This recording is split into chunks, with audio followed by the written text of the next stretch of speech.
तो hello guys, आज हम लोग बिग ब्रदर सीरीज को एक्सप्लेन करने वाले हैं। उम्मीद है ये सीरीज आपको बहुत पसंद आएगी। तो चलिए शुरू करते हैं। तो एपिसोड की शुरुआत में हमें बताया जाता है कि एंशिएंट टाइम में इमोर्टल क्लान ने डीमन क्लान पर हमला कर दिया था, जिसके बाद उन लोगों ने हर जगह तबाही मचा दी और पूरे डीमन क्लान को तबाह करके रख दिया था। मगर फिर डीमन क्लान के लीडर ने डीमन प्रिंस को अर्थ की तरफ भेज दिया ताकि वो लोग वहां जाकर सभी इंसानों को खत्म कर दें। मगर जब वो डीमन अर्थ पर आए तो वहां पे एक बहुत ही पावरफुल इमोर्टल यीहू पहले से ही मौजूद था, जिसने उन 10 प्रिंस में से 9 डीमन प्रिंस को वहीं खत्म कर दिया, जिनमें से एक प्रिंस अपनी जान बचाकर वहां से भाग निकला और उस डीमन प्रिंस का नाम था लुया। और जंग खत्म होने के बाद देखा गया कि न सिर्फ डीमन क्लान पूरी तरह से खत्म हो गया है, बल्कि इमोर्टल क्लान का भी बहुत भारी नुकसान हुआ है। और दूसरी तरफ लुया अपने डीमन क्लान का बदला लेने के लिए जहां भी जाता था वो वहां पे तबाही फेर देता था।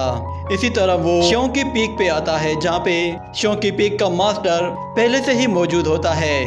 तो लुया वहां पे आकर अपने रियल फॉर्म में ट्रांसफॉर्म हो जाता है और उस एल्डर से कहता है कि उम्मीद है कि तुम मेरे रास्ते में टांग नहीं अड़ाओगे।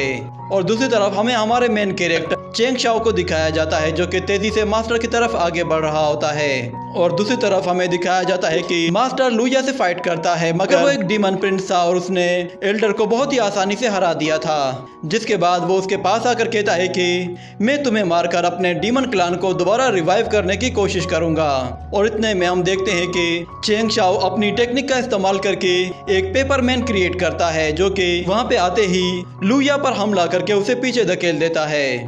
और फिर उन दोनों के बीच में एक जबरदस्त फाइट शुरू होती है, जिसमें हम देखते हैं कि वो पेपरमैन अपनी टेक्निक का इस्तेमाल करके लुया को एक जगह कैद करने की कोशिश करता है। मगर हम देखते हैं कि लुया इतना ज्यादा पावरफुल होता है कि वो बहुत ही आसानी से चेंग शाओ के चुंगल से निकल आता है। और चेंग शाओ जैसे उसे पंच मारने की कोशिश करता है तो लुया के पंच से उसका पूरा का पूरा हाथ ही डिस्ट्रॉय हो जाता है। फिर एक ही पावरफुल अटैक के साथ उसे पूरी तरह से जलाकर खाक कर देता है। और चेंग शाओ जब ये देखता है तो वो अपना एक और पेपरमैन वहां पे क्रिएट कर लेता है, जो कि मास्टर की बॉडी के साथ अटैच होता है। चेंग शाओ ने मास्टर को प्रोटेक्ट करने के लिए पहले से ही मास्टर की बॉडी में ये सब कुछ चिपका रखा होता है। वो दूसरा पेपरमैन एल्डर को उठाकर वहां से तेजी से भागते हुए काफी दूर चला जाता है और पहाड़ के ऊपर से क्रॉस करने की कोशिश करता है, मगर इतने में लुया उस पहाड़ को बीच में से ही तोड़ देता है, जिसकी वजह से वो लोग वहीं पे ही फंस जाते हैं।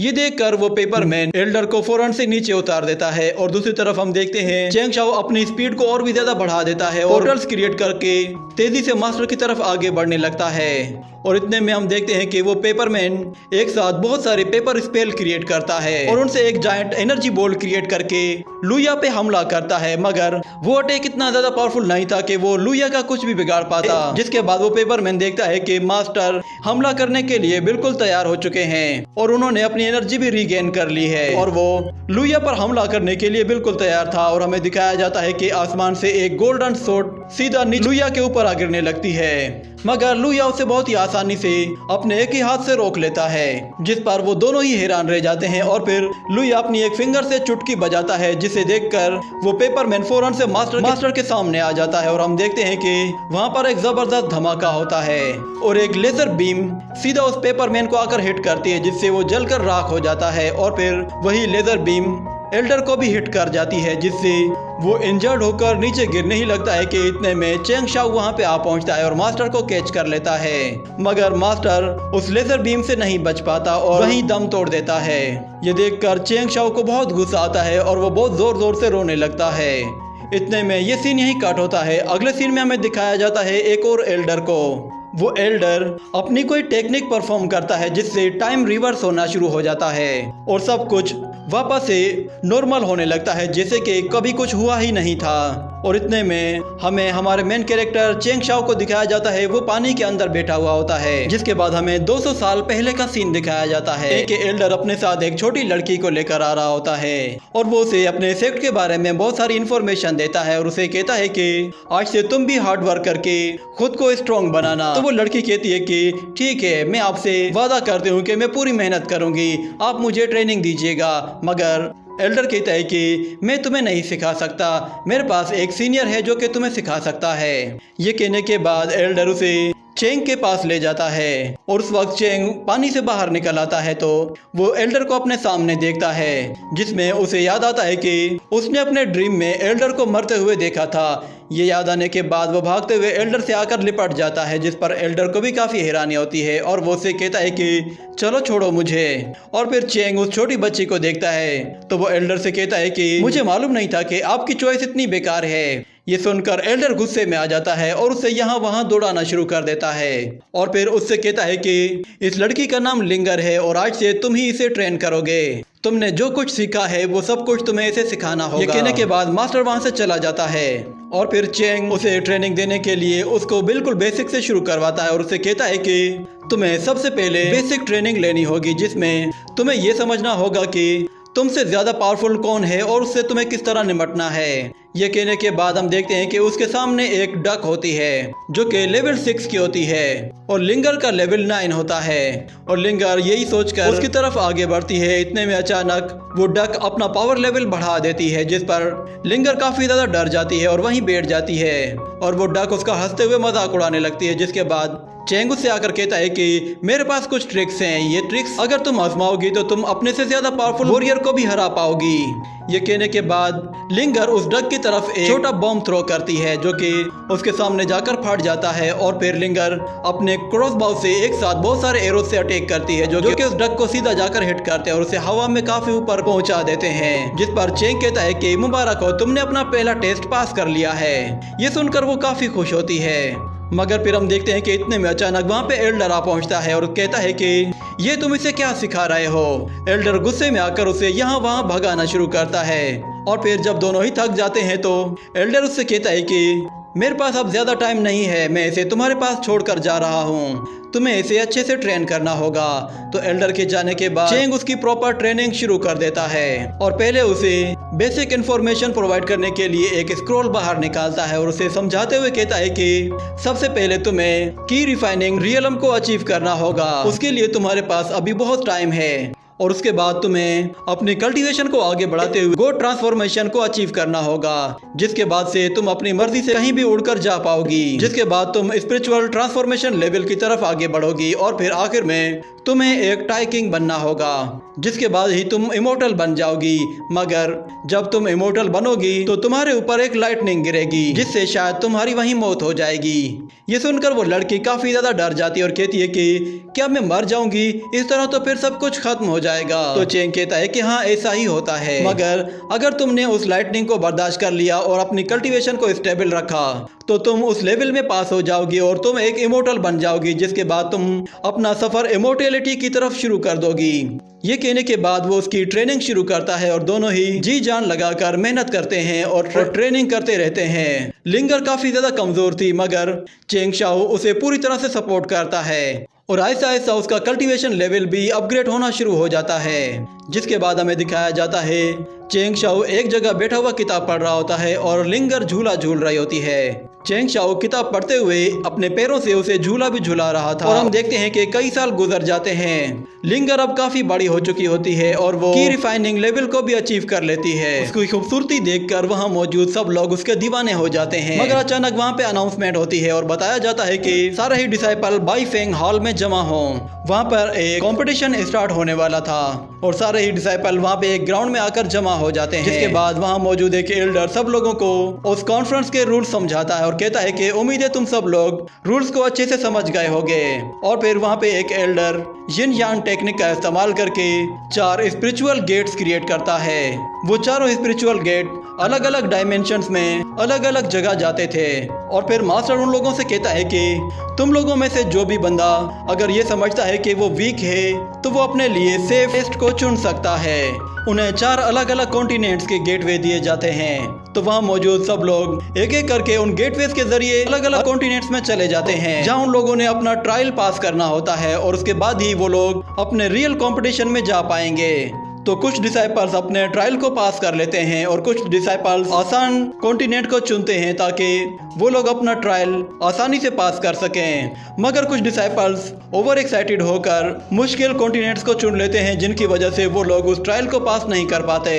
और हमें लिंगर को दिखाया जाता है, वो चेंग शाओ से कहती है कि मुझे लगता है कि हमें सी कोस्ट में जाना चाहिए क्योंकि यही कॉन्टिनेंट सबसे ज्यादा सेफ है। तो चेंग शाओ कहता है कि हाँ ठीक है। लिंगर फौरन से सी कोस्ट में चली जाती है, जिसके बाद वो सीधा पानी की तरफ जा रही होती है कि अचानक वो अपने क्रेन को वहां पे बुला लेती है। तो दोनों ही उड़ते हुए पानी से अपने आप को बचाते हुए वहां से निकल आते हैं और लिंगर अपना टेस्ट बहुत ही आसानी से क्लियर कर लेती है, जिस पर चेंग शाओ काफी खुश होता है और कहता है कि अच्छा है कि तुमने सेफ कॉन्टिनेंट को चुना है, मगर मैंने कुछ और ही प्लान कर रखा है। मैं बाई जूलो कॉन्टिनेंट में जाना चाहता हूँ। और हम देखते हैं कि बाई जूलो कॉन्टिनेंट में जाने वाला कोई भी बंदा अपने ट्रायल में पास नहीं हो पाता, मगर इतने में अचानक वहाँ पे सीनियर शुआन आ जाती है, जिसे देखकर वहाँ मौजूद सब लोग उसके लिए बहुत ज्यादा खुश होते हैं और कहते हैं कि फाइनली सीनियर शुआन यहाँ पे आ ही गई। सीनियर शुआन फौरन से बाई जूलो कॉन्टिनेंट को सिलेक्ट करती है और उसके अंदर चली जाती है, जहाँ पे बहुत सारी स्पिरिचुअल रूट्स उसका पीछा करती हैं, मगर वो अपनी मल्टी सोर्ड की मदद से उन सारी रूट्स को काट कर रख देती है और फिर उसे अपने सामने एक बड़ा दरख्त दिखाई देता है। तो वो अपनी सोर्ड को एक जगह कंबाइन करके उसे उस दरख्त पर एक बहुत ही पावरफुल अटैक करके उसे जड़ से ही उखाड़ देती है, जिसके बाद वो भी इस ट्रायल में पास हो जाती है। ये देखकर सब लोग उसके लिए बहुत ज्यादा खुश होते हैं और कहते हैं कि सीनियर शुआन सच में बहुत ही कमाल है। मगर फिर कुछ लोग कहते हैं कि अगर सीनियर शुआन इस ट्रायल में गई है तो इसका मतलब ये है कि युआन किंग भी वहीं पे ही होगा, जिसके बाद हमें युआन किंग को दिखाया जाता है। वो भी उस ट्रायल को पास करके फौरन से वापस आ जाता है। ये देखकर सब लोग उसके लिए बहुत ज्यादा खुश होते हैं, क्योंकि वो लोग एक ही पीक से होते हैं। जिसके बाद हम देखते हैं कि चेंग शाओ वो भी बाई जूलो कॉन्टिनेंट में जाने के लिए तैयार हो जाता है और कहता है कि सब लोगों का ध्यान शुआन पर ही होगा, मुझे कोई नहीं देख पाएगा। वो उस ट्रायल की तरफ जा ही रहा होता है कि इतने में अचानक उसे किसी लड़की की आवाज़ सुनाई देती है। वो उससे कहती है कि वहीं पे ही रुक जाओ और फिर हमें वहाँ पे एक लड़की को दिखाया जाता है जो कि पोटियान पीक से होती है। उसका नाम जीव होता है। वो चेंग शाओ से कहती है कि तुम बाई जूलो कॉन्टिनेंट में नहीं जा सकते क्योंकि तुम अभी लेवल 9 में हो, इसलिए ये कॉन्टिनेंट तुम्हारे लिए बिल्कुल भी ठीक नहीं है। मुझे लगता है कि तुम 4th राउंड में ही मार दिए जाओगे। ये कहने के बाद वो लड़की उसके पास आ जाती है और उसके चारों तरफ घूमते हुए उसे घूर घूर कर देखती है और कहती है कि तुम्हारे मास्टर ने मुझे कहा है कि मैं तुम पे नजर रखूं, इसलिए तुम मेरे साथ कोई होशियारी करने की गलती भी मत करना। तो चेंग शाओ कहता है कि आप गलत समझ रही हैं, मुझे तो वहाँ पे कुछ मेडिसिनल हर्ब लेने के लिए जाना है और इसके लिए हाई लेवल का वॉरियर बनना जरूरी नहीं है। ये सुनकर जीव कहती है कि अच्छा ऐसी बात है, तो फिर हम लोग ये ट्रायल चेंज कर देते हैं। ऐसा करो कि तुम मेरे साथ फाइट करो, अगर तुम मुझे फाइट में हरा देते हो तो मैं तुम्हें नहीं रोकूंगी। ये कहने के बाद वो एक अगरबत्ती को एक जगह फिक्स कर देती है और उससे कहती है कि कहो तुम क्या कहते हो इसके बारे में। तो चेंग शाओ इसके लिए मान जाता है और फिर जीव उस अगरबत्ती को जला देती है और एक स्टिक लेकर तेजी से उस पर हमला करने के लिए आती है। उसकी स्पीड बहुत ही ज्यादा तेज होती है, जिस पर चेंग शाओ भी हैरान रह जाता है, मगर किसी तरह वो अपने आप को बचाकर साइड पे हट जाता है और फिर जीव एक के बाद एक उस पर हमला किए जाती है और चेंग शाओ अपने आप को बचाता रहता है। मगर इतने में अचानक जीव उस स्टिक से सीधा उस पर हमला करती है, जो कि उसे सीधा हिट कर जाती है, मगर चेंग शाओ गायब हो जाता है। और हम देखते हैं कि उस बैटल ग्राउंड के नीचे से बहुत सारी रूट्स बाहर आती हैं, जो कि जीव को पकड़ने की कोशिश करती हैं और वो उसका एक हाथ पकड़ के उसे नीचे ले जाने की कोशिश करती हैं, मगर इतने में चेंग शाओ बाहर आ जाता है और वहां से भागने की कोशिश करता है। ये देखकर जीव अपने आप को उन रूट से छुड़ा लेती है और फौरन से उसके सामने आ जाती है। वो उस पर बार बार हमला करने की कोशिश करती है, जिससे चेंग शाओ भागकर अपनी जान बचाने की कोशिश करता है, मगर इतने में अचानक जीव उसके ऊपर से आकर उस पर स्टिक से बहुत ही पावरफुल अटैक करती है। तो Cheng Shao water escape technique का इस्तेमाल करके फौरन से वहां से निकल जाता है, जिस पर जियो कहती है कि तुम सिर्फ एस्केपिंग टेक्निक को ही यूज करते रहोगे या फिर मुझसे फाइट भी करोगे। ये कहने के साथ वो भागते हुए उसके फौरन से आगे आ जाती है और अपनी स्टिक उसकी गर्दन पे रखती है, जिसके बाद चेंग शाओ हिल नहीं पाता और वहीं पे ही रुक जाता है। जिसके बाद जीव जोर जोर से हंसते हुए कहती है कि मैं जीत गई, तुमसे लड़कर बहुत मजा आया, मगर तुम हार गए हो। वो सब लोग उसकी जीत पर बहुत ज्यादा खुश होते हैं क्योंकि वो ओटियान पीक से थी और उसने डूशियान पीक के डिसाइपल को हरा दिया था। मगर इतने में चेंग शाओ कहता है कि जरा वहां देखो। तो जीव उस अगरबत्ती की तरफ मुड़कर देखती है, जो कि पूरी जल चुकी होती है। ये देखकर उसे एक जोरदार झटका सा लगता है और वो चेंग शाओ को मारते हुए कहती है कि ये सब कुछ तुम्हारी वजह से हुआ है, तुमने यहाँ वहाँ भागकर मेरा टाइम जाया किया। ये कहने के बाद ये सीन यहीं पे कट होता है। अगले सीन में हम लोग देखते हैं कि सारे ही डिसाइपल अलग अलग कॉन्टिनेंट्स की तरफ भेज दिए जाते हैं और जीव अपने साथ 2-3 डिसाइपल्स को लेकर बाई जूलो कॉन्टिनेंट की तरफ जा रही होती है। उसके साथ चेंग शाओ भी होता है, जिसे देखकर वो उसे काफी गुस्सा आता है और वो कहती है कि ना चाहते हुए भी मुझे इसे अपने साथ लाना पड़ रहा है, मगर क्या करूं, ये लड़का है ही काफी हैंडसम, इसी वजह से ही मैं इसे बर्दाश्त कर रही हूँ, मगर इसे लाना यहाँ बेकार नहीं जाएगा। वो चेंग शाओ से कहती है कि मुझे ये बताओ कि तुम गोड ट्रांसफॉर्मेशन लेवल में ब्रेक थ्रू क्यों नहीं कर पा रहे, तुम काफी टाइम से 9th लेवल में ही हो। तो वो कहता है कि मैं बहुत हार्ड वर्क कर रहा हूँ, मैं बहुत जल्द ही ब्रेक थ्रू कर लूंगा। मगर जीव से कहती है कि जरा 1 मिनट मुझे अपना हाथ दिखाओ, मैं तुम्हारा कल्टीवेशन लेवल चेक करना चाहती हूँ। ये सुनकर चेंग शाओ काफी ज्यादा घबरा जाता है और वो कहता है कि अगर मेरा रियलम टेस्ट कर लेती है तो इसे पता चल जाएगा कि मेरा रियलम क्या है, इस तरह मेरी सारी कल्टीवेशन एक्सपोज हो जाएगी। मुझसे कहता है कि सुनो, तुम्हें किसी पराये मर्द का हाथ यूं छूना नहीं चाहिए, ये गलत बात है।